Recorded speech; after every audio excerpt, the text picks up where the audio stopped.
Hello viewers, இன்னைக்கு நம்ம பார்க்க போறது ஒன் பீஸ் எபிசோட் 894 பார்ட் 1.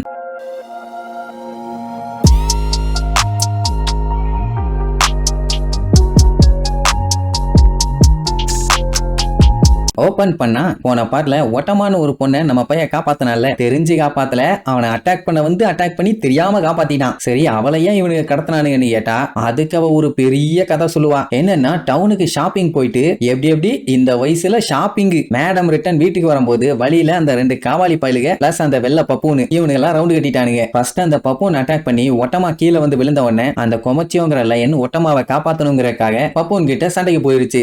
இப்படித்தான் இந்த சண்டை ஆரம்பிச்சு காட்டுக்குள்ள இருந்து சண்டை போட்டுக்கிட்டே வந்து சீஷோர்ல வந்து விழுந்தாங்க. அதே நேரம் ஒட்டமா ஷாப்பிங் மட்டும் வந்தால அந்த ஐட்டத்தை பூரா அவனுக்கு ஆட்டைய போட்டுக்கிட்டு அவளை வீம்புக்குன்னே வெறுப்பேத்தி விட்ட உடனே அவ வாயில வண்டியா திட்டான். அதோட விட்டுருந்தா கூட போயிருப்பானுங்க. குசுக்கி கிளான சேர்ந்தவங்க திருப்பி வருவாங்கடா, வந்து உங்களை கொசு அடிக்கிற மாதிரி அடிப்பாங்கடா, அவங்க உங்களுக்கு பாடம் கத்து தருவாங்கடா, அப்படி இப்படின்னு கொஞ்சம் ஓவரா வாய் பேசிட்டான். அது இவங்க சட்ட திட்டத்துக்கு எதிரானது. அதனால அவளை அலேக்கா மூட்டைகளை தூக்கி போட்டு கட்டிட்டானுங்க. இதுக்கப்புறம் திருப்பி வீட்டுக்கே போக முடியாது, ஜெயில் தான், பெயிலே கிடையாதுன்னு நினைச்சா நல்ல வேலை நம்ம லூஃபி வந்து காப்பாத்திட்டான். அதனால நான் உனக்கு ஏதாச்சும் ஹெல்ப் பண்ணியே தீர்வேன்னு புள்ள ஒத்த கால்ல நிப்பான். லூஃபியுமே இப்பதான் இங்க வந்தான். சோ அவனுக்குள்ளேயே ஏகப்பட்ட கேள்விகள் இருக்குது. அந்த டைம்னு பார்த்தா அவனுக்கு பயங்கரமா பசிக்கும். சோ வயிறு கட்டமுட்டன்னு சத்தம் போட்ட உடனே அந்த பொண்ணுக்கு சந்தோஷம், ஐ உங்களுக்கு சாப்பாடு வேணுமான்னு. அவன் சும்மா 2 கிண்ணம் 3 கிண்ணம் திம்பான்னு தப்பா நினைச்சிட்டான். இங்க போதுதானே தெரியும் பேதீனி திம்பான்னு. அதுக்கு முன்னாடி இவங்க கப்பலை சேஃப்டி பண்ணும். தெருவுல சும்மா போட்டு போனா கண்டவெல்லாம் வந்து நோண்ட ஆரம்பிச்சிருவான். அதனால அவளுக்கு தெரிஞ்ச ஒரு சீக்கிரட்டான பிளேஸ் ஒண்ணு காட்டுவா. அந்த இடத்துக்குள்ள கப்பலை வெளியில தெரியாத மாதிரி அழகா மறைச்சு வச்சிருவாங்க. சோ இங்க இருந்தா சேஃப்டியா இருக்கும்னு வைங்க. அதுக்கப்புறம் பையன் கப்பலுக்குள்ள ஏதாச்சும் திங்கிறதுக்கு இருக்கான்னு தேடி பார்ப்பான். ஒன்னும் இல்ல. உடனே ஒட்டமா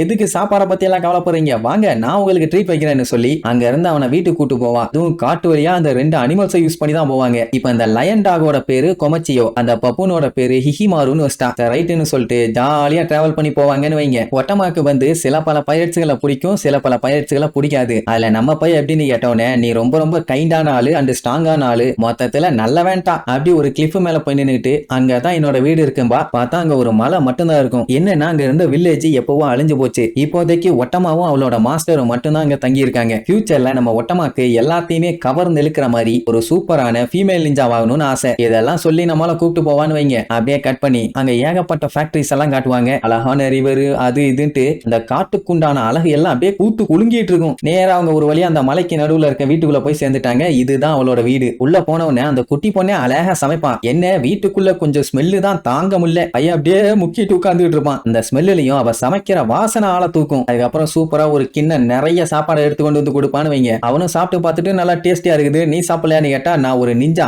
சாப்பிட்டாலும் சாப்பிடாட்டியும் சுறுசுறுப்பா இருப்பேன் அப்படி இப்படின்னு சீனை போட்டுட்டு வேண்டான்னுவா. ஏன்னா நம்ம பையன் கெஸ்டா வந்திருக்கான்ல, சோ அவன் சாப்பிடட்டும், நம்ம வேணா அப்புறம் சாப்பிட்டுக்கலான்ட்டு எல்லா சாப்பாடையும் அவனுக்கே வச்சுட்டான். நான் அவன் டேஸ்டா இருக்குன்னு கண்ணை மூடி திறக்கறதுக்குள்ள மொத்தத்தையும் காலி பண்ணிட்டான். அவளை பொறுத்த வரைக்கும் அது நிறைய சாப்பாடு, ஆனா நம்ம பையலுக்கு அது ஜஸ்ட் ஒரு ஊர்கா மாதிரி தானே. இன்னும் கொஞ்சம் குடும்பம் ரொம்ப சோகமாயி என்கிட்ட இதுக்கு மேல சாப்பாடு இல்ல நீர்வா. சரி ரைட்டு, புள்ள ரொம்ப கஷ்டத்துல இருக்கான்னு தெரிஞ்ச உடனே, இல்லம்மா நான் சும்மா ஜோக் பண்ணேன், எனக்கு வேண்டான்னு சொல்லுவான், ஆனா அவனுக்கு இன்னும் சாப்பிடணும் போல நாக்கு இழுக்குது, இந்த பாத்திரத்தெல்லாம் போட்டு நக்கிட்டு இருப்பான். அப்படின்னா என்ன பொய் சொல்றியான்னு கேட்டுட்டு இருக்கும் போது அவளுக்கு வயிறு கத்த ஆரம்பிச்சிடும்.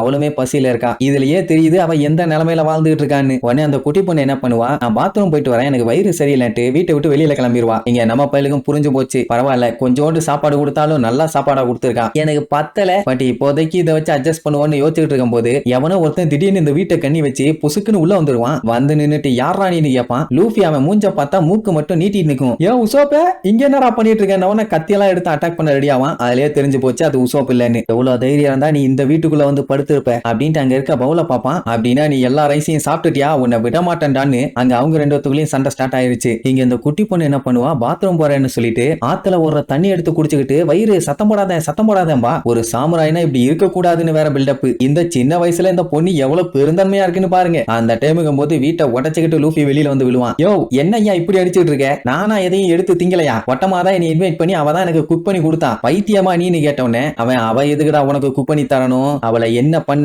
அவ எத்தனை நாளா சாப்பிடாம இருக்கான்னு உனக்கு தெரியுமாடா, அப்படி இப்படின்னு பெரிய குண்டு தூக்கி போடுவான். ஆக்சுவலா அவ தொப்பியெல்லாம் ரெடி பண்ணி அதுக்கப்புறம் தான் விற்பாலாமா. அப்படியே வித்தாலுமே ஒரு நாளைக்கு சாப்பிடறதுக்கான காசு அந்த அளவுக்கு அவளுக்கு கிடைக்காது. அப்படி இருக்கும்போது அவ எப்படி உனக்கு சமைச்சு தருவா அப்படின்ட்டு சொல்லும் போது அவன் அவன் திரும்பி பாப்பான், அங்க இருக்க வீடுங்கெல்லாம் தரமட்டமாய் போய் கிடக்கும். சில டைம் இவங்களுக்கு சாப்பிடறதுக்கு அந்த பானியாடு கிராஸ் தான் கிடைக்குமாமா. வருஷத்துக்கு 2 டைம், ஒன்னு அவ பர்த்டே, இன்னொன்னு நியூ இயர். அன்னைக்கு மட்டும்தான் அவ ரைஸே சாப்பிடுவா. அப்படி இன்னைக்கு அவ ரைஸ் சாப்பிடணும்னு சொல்லிதான் காசை கொடுத்து அவளை வாங்கிட்டு வர சொல்லியிருக்காரு. ஏன்னா அவளுக்கு இன்னைக்கு தான் 8வது பர்த்டே. ஆனா அதையுமே அவ இவனுக்காண்டி சமைச்சு கொடுத்துட்டா. எப்படா நீ அதை திங்கலான்னு காட்டு கத்துவாரு. அப்புறம் தான் தெரியுது இவரு தான் அவளோட மாஸ்டர். உடனே அவ அங்க இருந்து கத்திக்கிட்டே வருவா, மாஸ்டர் ப்ளீஸ் சொல்லாதீங்க, உங்ககிட்ட நான் சொல்லாம சமைச்சு கொடுத்தது தப்புதான். ஆனா அவரு தான் என்னோட உயிரையே காப்பாத்தினாரு. தப்பா நினைச்சுக்காதீங்க, நான் இன்னும் நிறைய தொப்பி செஞ்சு எப்படியாச்சும் வித்துறேன், என்னைய மன்னிச்சிருங்க அப்படி இப்படின்னு கால்ல விழுந்து கெஞ்சுவா. லூஃபி பண்ண ஹெல்ப்புக்காண்டி தானே அவ ரிட்டர்ன் ஃபேவர் பண்ணியிருக்கா. இத அவ சொல்லிட்டு இருக்கும் போதே தண்ணியா வாந்தி எடுப்பான். பின்ன எவ்வளவு நேரத்துக்கு தான் பசிய தாங்குவா. ரொம்ப நாளா ஒழுங்கா சாப்பிடாதனால அப்படியே மயக்கம் போட்டு பொத்துன்னு விழுவா. பசிய அடக்க ரிவர் வாட்டரை குடிச்சா இப்படித்தான் ஆகுன்னு வேற சொல்லுவாரு. ஏன் அது நல்ல தண்ணி தானே, காட்டுக்குள்ள இருந்து வருது, பியூரா தானே இருக்கும்னு கேட்டா அங்கதான் ஒரு ட்விஸ்ட்.